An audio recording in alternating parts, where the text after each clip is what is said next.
Contoh lain adalah propaganda 3A Jepang di Asia, termasuk di Nusantara, yang pada awalnya mendapatkan sambutan hangat dari masyarakat, tapi pada akhirnya rakyat merasakan penderitaan, sampai karung goni dan karet jadi bahan pakaian. Sarung karet neng selet kelet dienggo awet.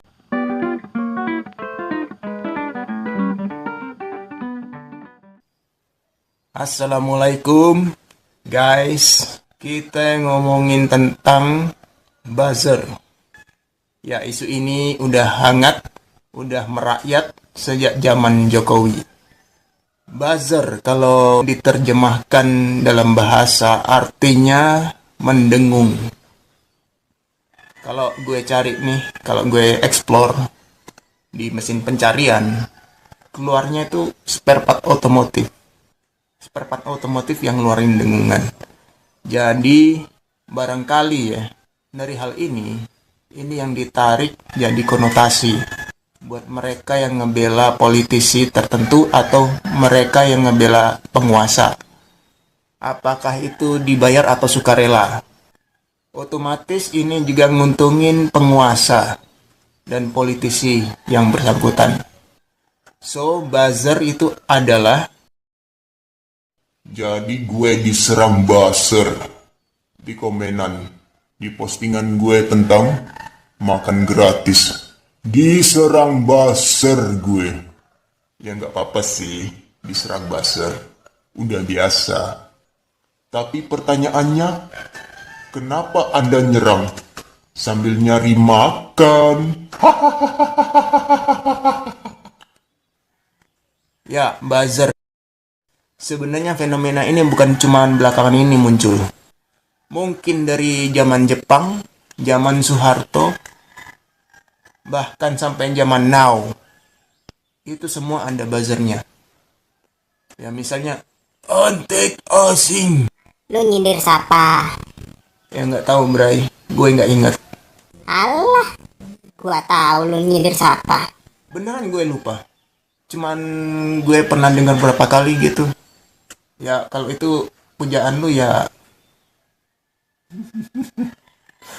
Kalau gue baca-baca Wikipedia, pemahaman gue sebenarnya buzzer itu nggak jauh beda sama yang namanya propaganda.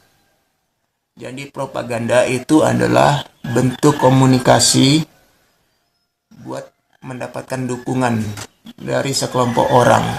Ini dalam rangka memuluskan agenda penguasa atau kepentingan politik. Cara kerja propaganda ini adalah membidik dari sisi kejiwaan, membangkitkan perasaan sampai audiens percaya, menerima, dan otomatis mendukung. Orang yang terkena pengaruh propaganda ini lebih banyak dikuasai emosi dan umumnya mengabaikan rasionalitas.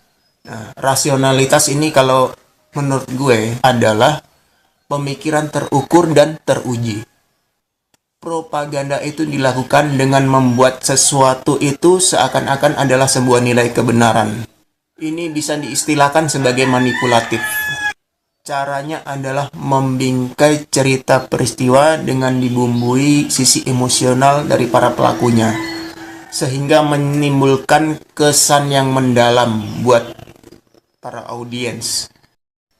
Ini sesuai dengan keinginan penyebar berita, walaupun jauh dari fakta yang sebenarnya. Yang diutamakan dalam propaganda ini adalah merangsang sugesti masyarakat, menggunakan sisi emosional sampai itu jadi opini publik. Buat mencapai tujuan propaganda, nggak jarang itu menggunakan berita palsu atau berita bohong, yang biasanya disebut sebagai disinformasi. Kurang lebihnya propaganda itu sama prosesnya kayak mencuci otak untuk mengarahkan masyarakat sesuai keinginan penguasa. Dalam propaganda nggak ada ruang buat beda pendapat. Yang dikondisikan ini adalah cara pandang biner. Kalau nggak A ya B. Kalau elu setuju berarti elu orang baik. Kalau elu nggak setuju berarti elu orang jahat. Elu makar. lu anarkis, lu perusuh, lu pembuat gaduh. Antek asing. Dampak propaganda itu mostly nggak pernah nguntungin targetnya. Mostly propaganda itu nggak pernah nguntungin targetnya. Yang diuntungkan itu penguasa atau politisi. Pada umumnya mereka yang termakan propaganda, mereka nggak akan merasakan bahwa mereka sedang diperalat, dibohongi, atau bahkan dirampas haknya. Sampai mereka merasakan pada akhirnya mereka merasakan penderitaan. Contoh dampak buruk propaganda ini adalah Hitler yang berhasil membawa Jerman kembali terpuruk. Kembali terpuruk kok berhasil ya?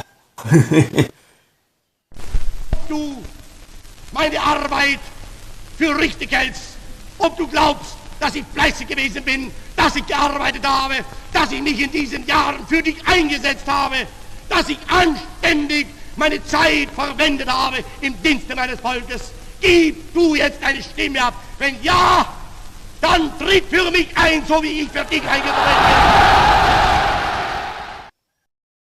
Contoh lain adalah propaganda 3A Jepang di Asia, termasuk di Nusantara, yang pada awalnya mendapatkan sambutan hangat dari masyarakat, tapi pada akhirnya rakyat merasakan penderitaan. Sampai karung goni dan karet jadi bahan pakaian. Sarung karet, neng selet kelet, dienggo awet. Ya emang pada zaman itu sarung karet jadi bahan yang paling nyaman buat pakaian. Contoh lain dampak propaganda itu adalah Perang Dunia Pertama, yang katanya menyadarkan kaum perempuan bahwa mereka setara dengan kaum laki-laki. Ya iya sih, setelah mereka jadi janda, banyak suaminya yang gak balik, banyak suaminya yang mati di peperangan. Ya itulah yang namanya propaganda ya. Apa hubungannya sama buzzer? Ya kalau buat gue, propaganda sama buzzer itu sama-sama menciptakan narasi palsu. Lebih banyak atraksi daripada realitas. Lebih banyak harapan tinggi daripada solusi. Gimana menurut lo? Silakan tulis di kolom komentar. Oke guys, gue kira segini dulu ya. See you.